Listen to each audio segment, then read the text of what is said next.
C'est un réel plaisir de vous retrouver pour une nouvelle édition du Journal de l'économie. Bonjour et bienvenue à toutes et à tous.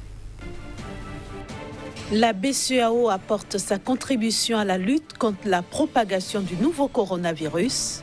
Elle a pris plusieurs mesures pour limiter les contacts physiques. L'Afrique du Sud soutient ses petits agriculteurs face à la pandémie du Covid-19. C'est à travers un décaissement de 64 millions de dollars. La pandémie du coronavirus menace les perspectives économiques du Kenya. Elles ont été réduites de moitié.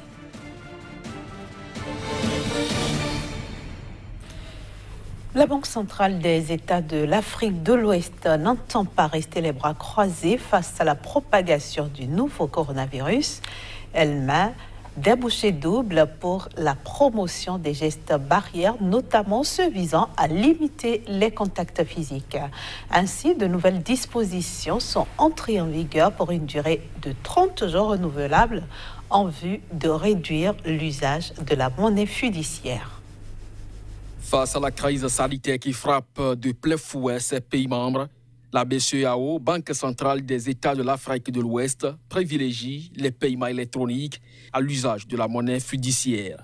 Au nombre de mesures prises dans ce sens figure la gratuité des transferts nationaux de monnaie électronique entre personnes pour les transactions inférieures ou égales à 5 000 francs CFA.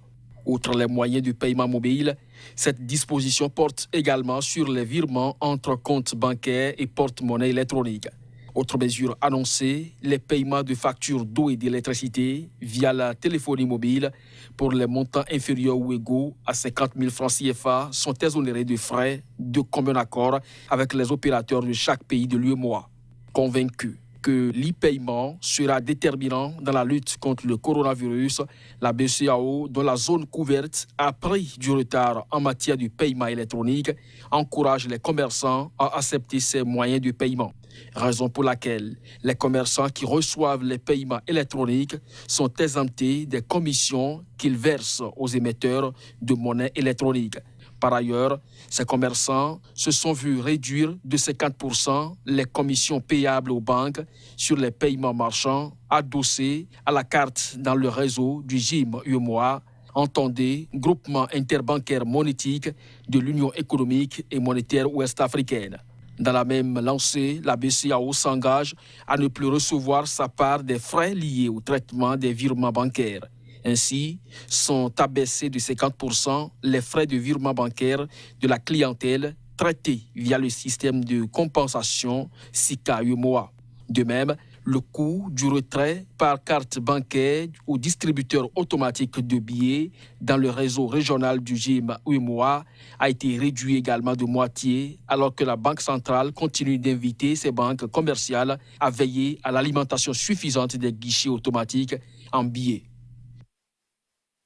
Le Sud alloué 1,2 milliard de rands, soit 64 millions de dollars, aux petits agriculteurs dont les activités sont affectées par la pandémie du coronavirus. Selon le ministre de l'Agriculture, de la Réforme agraire et du Développement rural, cette enveloppe va concerner principalement les producteurs en difficulté financière. Pour bénéficier de cet appui, les acteurs devront fournir une preuve de leur citoyenneté sud-africaine, figurer sur le registre national des agriculteurs et être actifs dans la production agricole sur une période minimum de 12 mois. Les filières ciblées comprennent entre autres l'élevage et la production de légumes et les demandes seront examinées au cas par cas. Il faut dire que près de 1,2 million de producteurs noirs pratiquent une agriculture de subsistance en Afrique du Sud. Et puis la pandémie du coronavirus menace considérablement les perspectives économiques des pays d'Afrique. Au Kenya, par exemple, les autorités anticipent une nette réduction des perspectives de croissance économique pour l'année 2020. Ces perspectives sont désormais réduites de moitié dans ce pays. Avec la pandémie du nouveau coronavirus qui sévit dans le monde entier, le Kenya s'attend désormais à une croissance économique réduite de moitié par rapport à ses prévisions initiales. Ainsi, pour l'année 2020, la croissance économique du pays ne devrait atteindre que 3%, contre les 6,1% initialement prévus par les autorités kenyanes, ce qui est bien inférieur à la croissance économique de l'année 2019, estimée à 5,9%, elle-même en baisse par rapport aux 6,5% de 2018. Si en 2019, le ralentissement de la croissance était principalement dû à des conditions météorologiques défavorables et une baisse des investissements du gouvernement, en 2020, c'est la pandémie de Covid-19 qui devrait freiner l'activité économique dans le pays en faisant chuter la croissance de manière drastique à environ 3% ou même moins. Le chiffre réel devrait être communiqué le mois prochain après la prise en compte de l'impact du Covid-19 qui a déjà touché plus de 158 personnes au Kenya, entraînant des mesures de restriction de déplacement de la part des autorités. Le Maroc a mobilisé 2,97 milliards de dollars auprès du Fonds monétaire international pour limiter les répercussions sociales et économiques de la pandémie du Covid-19 et maintenir un niveau adéquat de réserve officielle afin d'atténuer les tensions sur la balance des paiements.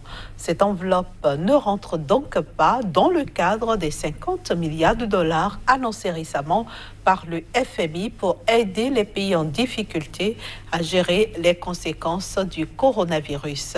Le Maroc a activé sa dernière ligne de précaution et de liquidité obtenue de l'institution multilatérale en décembre 2018. Cette facilité avait été accordée comme une assurance utile contre les risques extérieurs. Même si le Maroc a déjà signé depuis 2012 plusieurs accords de ce type avec le FMI, c'est la première fois qu'il y a recours de manière effective. En effet, face aux ravages du Covid-19 dans le pays, les autorités ont pris une série de mesures pour accroître les dépenses de santé et soutenir les entreprises et les ménages. Place donc maintenant à notre chroniqueur Casimir Pédian. On le retrouve juste après une petite pause. Bonjour Casimir, bienvenue à vous. Bonjour Inès. Alors, comment les institutions de Bretton Woods vivent-elles les conséquences de la pandémie du Covid-19 ? Difficile de répondre à cette question car les institutions ont du mal à comprendre ce qui se passe véritablement avec les économies. J'ai dit, les perspectives 2020 donc ont été déjà élaborées et on s'attendait justement à ce que depuis 1er janvier 2020, que véritablement le monde, notamment les pays sous-développés, puissent entreprendre donc les perspectives d'une croissance des meilleures au niveau surtout du continent africain. Mais contre toute attente, le Covid-19 a affecté les économies au point où la Banque mondiale et le FMI, lors de leur sortie médiatique, lors de la sortie médiatique des responsables en mars, en début donc de mois de mars, ont affirmé que 2020, la croissance économique serait des plus faibles. En tout cas, beaucoup de mesures ont été prises pour donc venir à bout donc des conséquences néfastes de cette pandémie-là. Plusieurs milliards de dollars ont été débloqués. Plusieurs mesures également en termes donc de sécurité sanitaire mais aussi économique ont été prises par ces institutions pour donc accompagner ce que fait déjà d'autres institutions comme l'ONU, notamment l'OMS, pour véritablement donc conjuguer les efforts pour que le monde ne puisse pas s'effondrer au pied donc de ces conséquences de la pandémie. Alors vous parlez de beaucoup de mesures. Qu'est-ce qui est concrètement réservé à l'Afrique dans tout ça? Selon le Fonds monétaire international, 50 milliards donc de dollars dont 10 milliards en prêts à taux 0% ont été donc consentis en mars, plus précisément le 3 mars 2020, pour venir à bout donc des conséquences, enfin pour soulager un tant soit peu les pays pauvres et aussi les pays en développement tels que le continent, tel que l'Afrique, j'allais dire. Voilà entre autres mesures prises par exemple par le Fonds monétaire international et qui aujourd'hui voudra véritablement accompagner ces économies faibles, mais aussi accompagner les maillons faibles du système économique de ces différents pays. La Banque mondiale, quant à elle, a décidé donc de mobiliser au total 12 milliards de dollars pour véritablement donc faire face aux conséquences néfastes donc du Fonds monétaire international. Mais attention, ce n'est pas une cagnotte qui est mise à la disposition donc de ces pays gratuitement. Il y a forcément des critères pour pouvoir être éligible donc au financement donc de ces différentes cagnottes-là. Alors concrètement, Kazmi Pédior, quelle est la clé de répartition des différentes enveloppes annoncées? 4 facteurs donc ont été déterminés, ont été mis en œuvre pour pouvoir donc octroyer ces fonds par donc ces différents pays. Il y a par exemple la solidité donc du système sanitaire, les institutions de Bretton Woods mise beaucoup plus sur la solidité du système sanitaire au niveau de chaque État. Chaque État devra donc définir clairement sa politique donc pour faire face à cette pandémie-là. Au deuxième niveau donc de ces facteurs-là, il y a la vulnérabilité du pays au prix donc des matières en termes donc de consommation, mais aussi au prix des matières premières. Et justement, il y a la dépendance donc en troisième critère, il y a la dépendance de l'économie de chaque pays aux exportations de matières premières. Et enfin, il y a la marge de manœuvre budgétaire au niveau donc de ces États-là. Je veux parler donc du déficit budgétaire, je veux parler de la dette de ces pays, je veux parler aussi de beaucoup donc de facteurs qui entrent en ligne de compte dans l'exécution du budget au cours de l'année N, c'est-à-dire l'année 2020 et pourquoi pas certainement 2021. Et donc, ces mesures, ces critères sont évalués et quand donc les pays sont éligibles, se verront véritablement octroyer les prêts pouvant permettre donc à ces banques de pouvoir soulager un tant soit peu l'économie de ces pays-là. Et il faut déjà dire que ici, c'est beaucoup plus donc les entreprises et les ménages qui sont véritablement affectés par cette pandémie qui sont donc les prioritaires. Merci à vous Kazmi Pédior et à lundi. D'ici à là, prenez soin de vous. Voilà, chers amis téléspectateurs, c'est la fin de ce numéro du Journal de l'économie que je vous remercie d'avoir suivi. Passez un excellent week-end en compagnie des programmes de SICA et rendez-vous lundi prochain dans une nouvelle édition.